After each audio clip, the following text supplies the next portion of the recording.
According to the Florida Highway Patrol, our state consistently ranks among the top in the country for distracted driving crashes.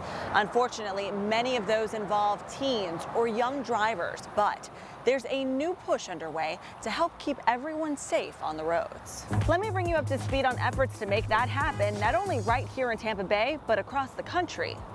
When it comes to teen driving safety, you've likely heard of the group using the acronym SADD.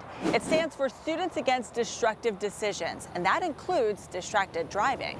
And while you might think less people were out on the roads during a global pandemic, we instead saw more crashes involving young drivers. Particularly in the earlier days of COVID, there wasn't the traffic that you would normally see. So folks felt a little more comfortable, maybe even a little bit more arrogant, going a little faster on our roadways, and that resulted in increased deaths. The National Highway Transportation Safety Administration reports while Americans drove less in 2020 because of the pandemic, nearly 40,000 people died in crashes nationwide.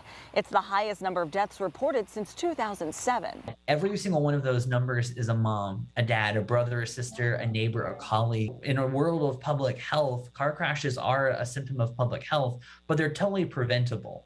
It's something that, a choice or a series of choices were made in each one of those situations that resulted, unfortunately, in that person losing their life.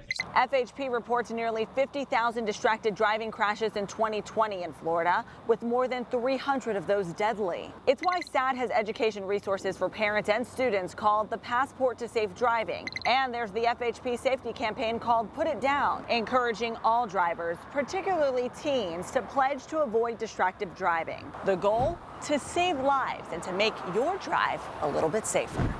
We like to talk about driving as both an art and a science, where you learn the skills just like you would when you're learning a new instrument or when you're learning a new job or a new task.